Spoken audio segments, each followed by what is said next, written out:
7 વર્ષની બાળકીની દીક્ષાને લઈને સર્જાયેલા વિવાદ હવે સુરત ફેમિલી કોર્ટના આંગણે પહોંચ્યો હતો, જ્યાં દીક્ષાની વિડીયો પર રોક લગાવવાની માંગ સાથે પિતાએ કાયદાકીય લડત શરૂ કરી હતી। આ મામલે કોર્ટે ગંભીરતા દાખવીને માતાને સ્પષ્ટતા કરવાનો આદેશ આપ્યો કે દીક્ષાની કોઈપણ પ્રક્રિયા આગળ ન વધારવામાં આવે, જેના અનુસંધાને માતાએ કોર્ટમાં પોતાનું એફિડેવિટ રજૂ કર્યું છે। હાલ દીક્ષા મોકૂફ રાખવામાં આવી છે। સુરતની 7 વર્ષની બાળકીની દીક્ષાને લઈને ચાલી રહેલા કાયદાકીય જંગમાં એક મોટો ઘટસ્ફોટ થયો છે। અત્યાર સુધી પિતા એવો દાવો કરી રહ્યા હતા કે તેમની સંમતિ વગર જ જાણ બહાર દીક્ષા નક્કી કરવામાં આવી છે, પરંતુ આજે ફેમિલી કોર્ટમાં બાળકીની માતાએ કેટલાક ચોંકાવનારા પુરાવા, ફોટોગ્રાફ રજૂ કરીને પિતાના દાવાનો પાયાવિહોણા ગણાવ્યા છે। ફેમિલી કોર્ટમાં સુનાવણી દરમિયાન માતાએ કેટલાક પુરાવા રજૂ કર્યા છે, જેમાં માતા તરફથી દલીલ કરવામાં આવી કે 4 ઓક્ટોબર શનિવારના રોજ જ્યારે આચાર્ય ભગવાન પાસે દીક્ષાની અનુમતિ લેવા માટે બાળકીને લઈ જવામાં આવી, ત્યારે તેના પિતા અને પિતાના પરિવારના તમામ સભ્યો ત્યાં હાજર જ હતા। માતાએ કોર્ટમાં એવા ફોટોગ્રાફ્સ પણ રજૂ કર્યા જેમાં પિતા દીક્ષાની પ્રક્રિયામાં સામેલ જોવા મળી રહ્યા છે। માતાએ જણાવ્યું કે પિતાને દીક્ષા અંગેની તમામ જાણકારી હતી, તેમની સહમતિથી જ બધું આગળ વધ્યું હતું। જો પિતાને કોઈ વાંધો હતો તો તેમણે આચાર્ય ભગવાન પાસે જઈને પોતાની લાગણી વ્યક્ત કરવી હતી, પરંતુ સીધા કોર્ટનો આશરો લેવો ખૂબ જ ખેદજનક બાબત છે।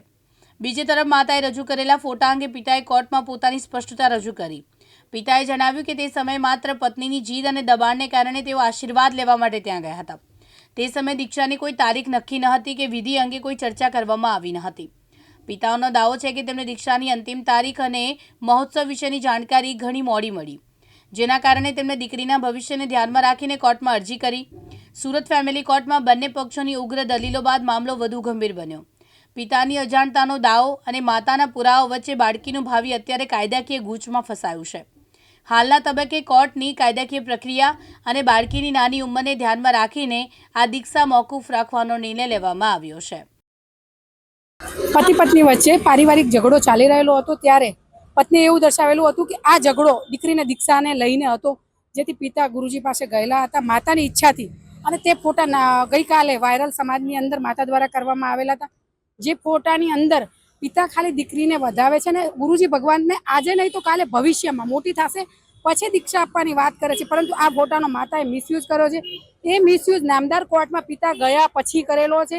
જો અને દીક્ષા માતાને આપવી જોત તો પિતાની સંમતિ લેવી જોતી હતી। મુહૂર્ત પણ તે એકલી ગયેલી છે, તેના ભાઈ સાથે જઈને એકલી જ લઈ આવેલી છે, એટલે પિતા આ દીક્ષાથી અગેન્સ્ટમાં જ હતા, જેથી નામદાર કોર્ટની અંદર કેસ ચાલ્યા જતા આજ રોજ દીક્ષા નહીં કરવા માટે 4 અંડરટેકિંગ નામદાર કોર્ટ દ્વારા લેવામાં આવી। દીકરી કેટલા વર્ષની હતી મેડમ? દીકરી અત્યારે 7 વર્ષની છે, પરંતુ પિતા પર આ ટોર્ચરિંગ છેલ્લા 1 વર્ષથી ચાલતું। 7 વર્ષની દીકરીને દીક્ષા મામલે છે તે સમગ્ર મામલો છે ફેમિલી કોર્ટ ખાતે આવ્યો છે। આપણે દીકરીના પિતા છે એમની સાથે જ વાત કરીશું। જે સમગ્ર મામલો કોર્ટમાં આવ્યો છે, શું માંગણીઓ તમારી હતી?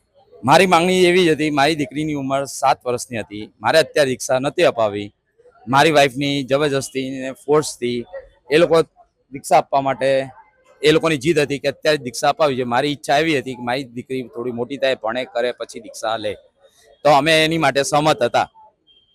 શું કોર્ટમાં શું હેરિંગ ચાલી, તમારી શું માંગણી હતી ને તમારી જે પત્ની છે તેમના દ્વારા શું કહેવામાં આવ્યું? મારી પત્ની દ્વારા તો એમનું તો કેવું અત્યારે દીક્ષા એમને અપાવી હતી, નહીતર એ જો અમારી વાત માની ગયા હોત તો અમારે કોર્ટ સુધી આવવું જ ન પડોત। એમને મારી પત્ની મારી વાત માની નહીં, અમારા પરિવારની કોઈની સાંભળ્યું પણ નહીં, બસ એ એની જાતે એની જીત ઉપર જાતે પોતે એ અને એના ભાઈ મુહૂર્ત લેવા ગયા। મુહૂર્ત લીધા આવ્યા પછી અમે કોઈ અમારો પરિવાર કોઈ ગયું પણ નહીં હતું ને મારી વાઈફ અને એનો ભાઈ મુહૂર્ત લઈને આવ્યા પછી મારી પાસે બીજું કોઈ ઓપ્શન નહીં હતું। અમે મારા સાહેબને પણ ના ભાઈ સાહેબ અમારું ઈચ્છા નથી અત્યારે દીક્ષા અપાવવાની, તો પણ એ લોકો મુહૂર્ત લેવા ગયા અને પછી મારી પાસે બીજું કોઈ ઓપ્શન જ નહીં હતું। કોર્ટ સિવાય મારી પાસે બીજું કોઈ ઓપ્શન હતું નહીં, દીક્ષા રોકવા માટે મારી પાસે બીજું કોઈ ઓપ્શન હતું નહીં। કોર્ટનો જે નિર્ણય આવ્યો છે કેટલું તમને યોગ્ય લાગી રહ્યો? કોર્ટનો નિર્ણય અત્યારે તો યોગ્ય છે।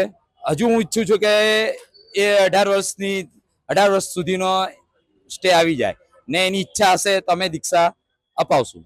સમાજના લોકોનું શું કહેવું છે? સમાજના લોકોનું કહેવું તો એમ જ છે કે મા બાપની ઈચ્છા આ બહુ દીકરી સાથે પણ બહુ ખોટું થઈ રહ્યું છે, અને મા બાપની પણ ઈચ્છા, બંનેની ઈચ્છા નથી તો દીક્ષા ન થવી જોઈએ। સમાજનું કહેવું પણ એવું જ છે।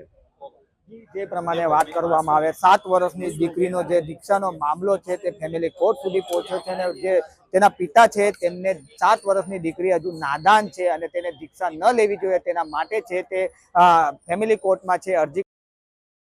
મુકેશ ગુરવ, દિવ્યાંગ ન્યૂઝ, સુરત.